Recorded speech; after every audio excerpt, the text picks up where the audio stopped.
तर नमस्कार शेतकरी मित्रांनो, मी आलेलो आहे एका ढोबळी मिरचीच्या प्लॉटमध्ये, म्हणजे शिमला मिरची जे आपण म्हणतो त्या शिमला मिरचीच्या एका प्लॉटमध्ये आलेलो आहे. तर मित्रांनो, मी तुम्हाला मिरची दाखवू इच्छितो कशा प्रकारे आपण मिरची आणलेली आहे. ही मिरची सध्या मार्केट कमी जास्त होते, तरी 50 रुपये किलो अशा प्रमाणात चाललेली आहे.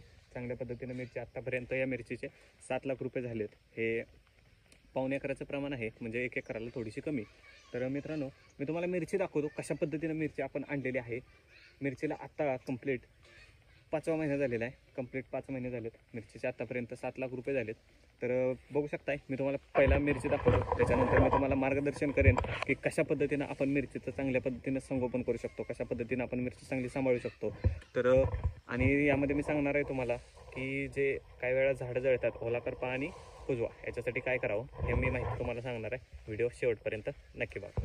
तर मित्रांनो, हे बघू शकताय तुम्ही कशा पद्धतीनं आपण मिरची सांभाळलेली आहे.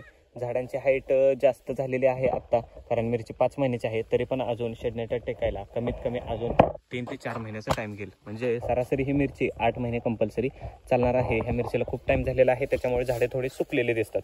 परंतु माल बघू शकता तुम्ही कशा पद्धतीने सेटिंग आहे. 10 दिवसाला 2 टन अशा प्रकारे माल निघतो ह्या मिरचीमध्ये. एकरी जसं 2 टनाचं ॲव्हरेज पडतं, तसं इथे पाऊण एकरामध्ये 2 टनाचं ॲव्हरेज पडत आहे चांगल्या पद्धतीनं.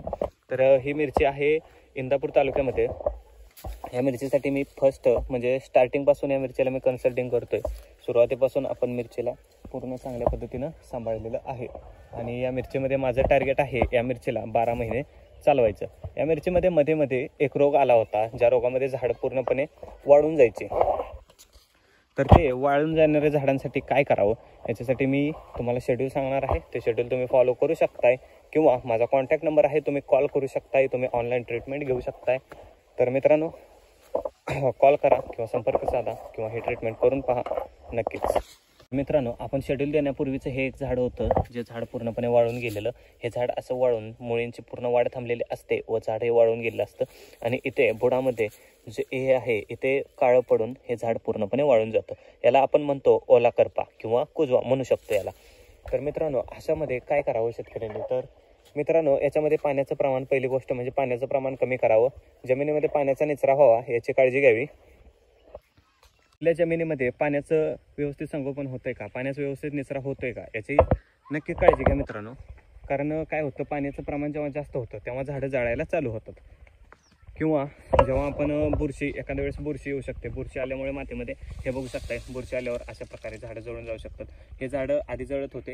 हे 5 दिवसापूर्वीचं झाड आहे, पूर्णपणे जळून गेलेलं. आपण यांना 5 दिवस आधी एक शेड्यूल दिलं होतं, ज्या शेड्यूलमध्ये एकाच दिवसामध्ये झाडं पूर्ण जळायचे स्टॉप करून टाकलेत आपण.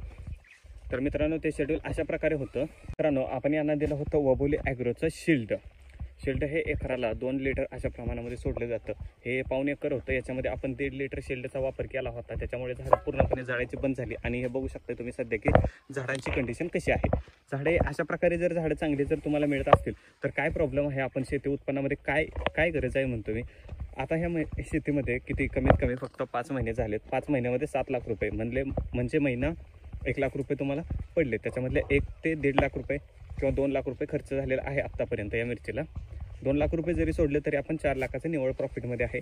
फक्त मित्रांनो, आपण कोणत्या प्रकारची औषधी यूज करतोय, आपण कोणाचं ऐकतोय, याच्यामध्ये खूप मोठा फरक पडतो. तर ऐकताना आपण योग्य माणसाचं ऐकलं पाहिजे. कन्सल्टिंग एखाद्या माणसाकडून मार्गदर्शन नक्की घेतलं पाहिजे मिरचीमध्ये, कारण हे एकदम नाजूक पीक आहे. आणि प्रत्येकाचं ऐकून कोणतंही औषध फवारणं हे पूर्णपणे चुकीचं आहे. एकाचकडून शेड्यूल घ्या, चांगले शेड्यूल वापरा, मिरचीतून चांगलं उत्पन्न मिळते.